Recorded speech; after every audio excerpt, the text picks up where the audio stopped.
This is Hidden Killers with Tony Bruschi. 9 days after 33-year-old Katlyn Marie Harp vanished, state troopers recovered her decomposing remains inside a green metal box hidden on remote woodland area once owned by her husband, Vincent Harp.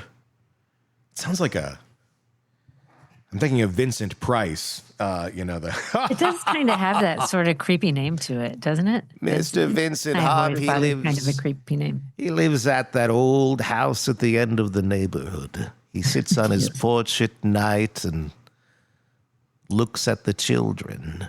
But none of the children know which one he's looking at because his eyes go both ways. I don't know. I just kind of came up with that. That's Vincent Harp, or not. The 37-year-old was arrested Sunday and charged with criminal homicide, abuse of a corpse, and evidence tampering. Like you do on a Sunday night. Go get some ice cream, watch Dr. Quinn, Medicine Woman, and get arrested for abuse of a corpse, evidence tampering.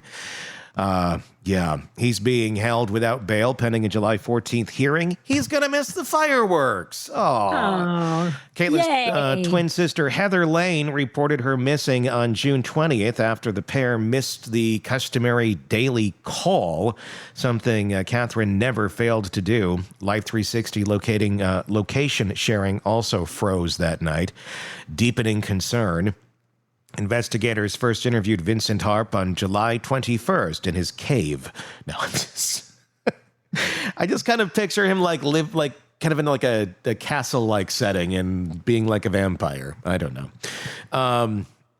He admitted arguing with his wife after dinner on June 19th, but claimed she was gone when he awoke at 5 a.m. from his casket. His account quickly unraveled. Phone logs, surveillance footage, and witness statements showed conflicting timelines of his whereabouts before, during, and after the disappearance.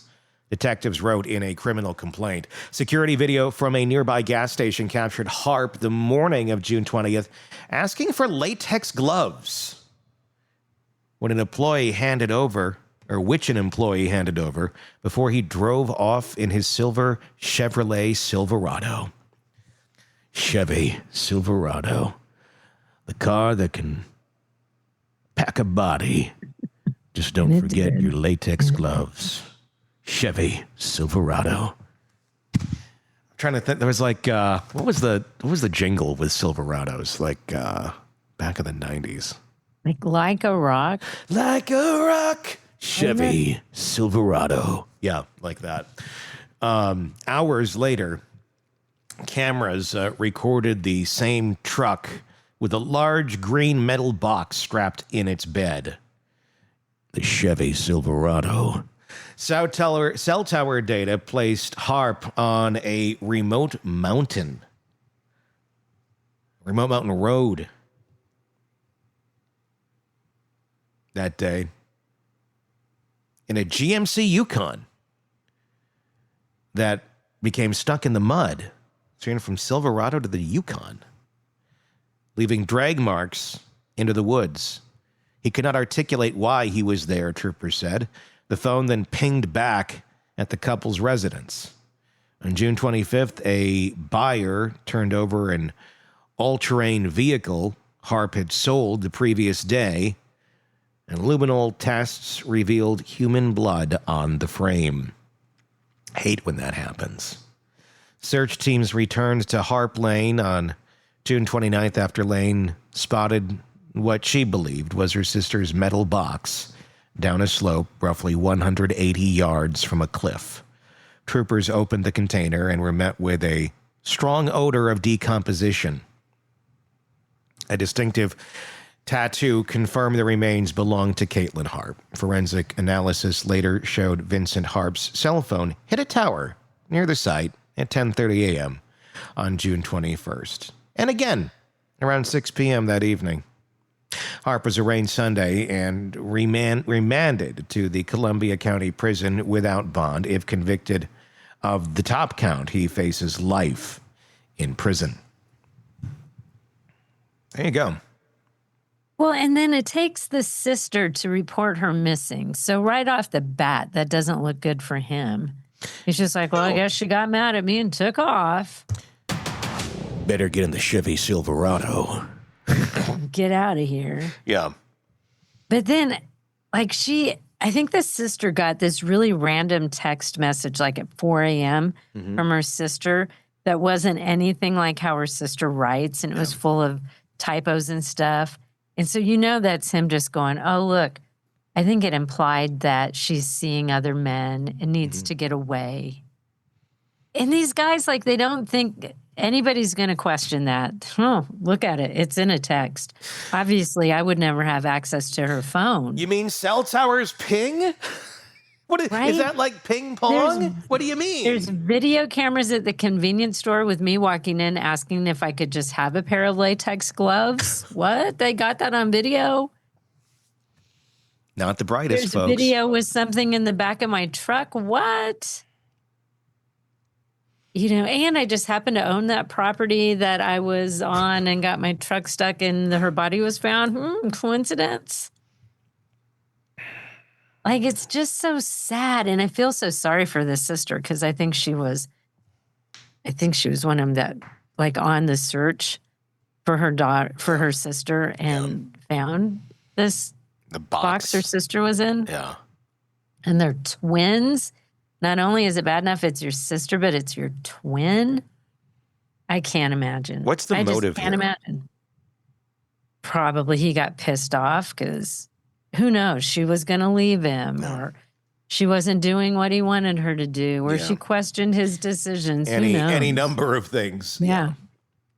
You know, he's the one who knows what exactly happened. And the thing is, we'll probably never know. Yeah. And you would want that as, her sister, some kind of answer for why. But I don't think that, and even if they were ever to get the why, it would never make sense. Well, because there is no logical reason for any of that. There isn't. Like, tell me why you thought this was a good idea, but there's no real reason ever that's going to be a good idea. I mean, it's like, oh, that's why. Oh, well, that totally makes sense. That's why he killed her.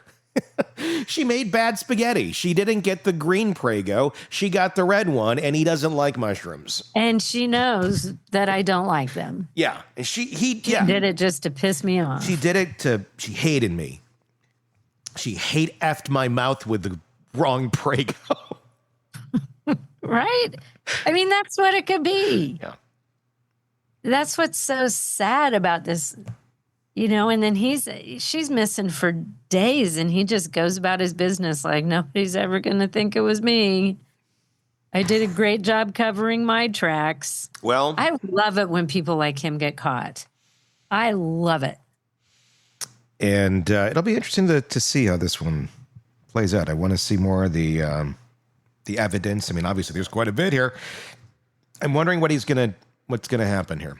Because they just got him, and he hasn't pled yet, has he? I don't think so. At least as of our recording, he hasn't.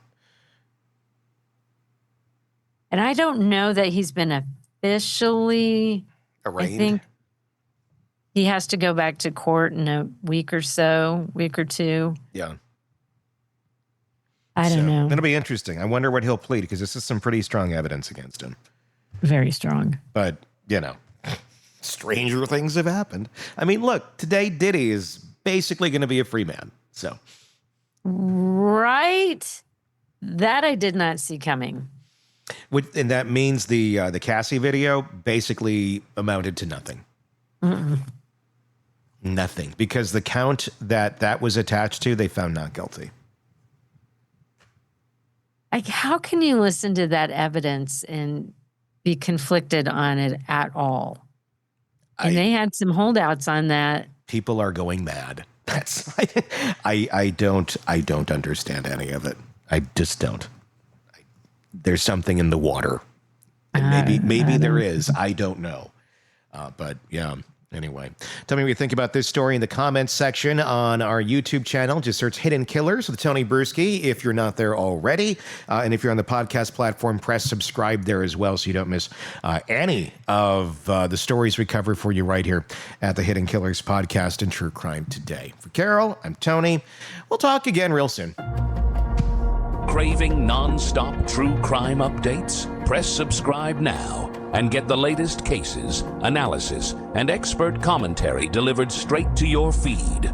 Only from the Hidden Killers podcast and True Crime Today.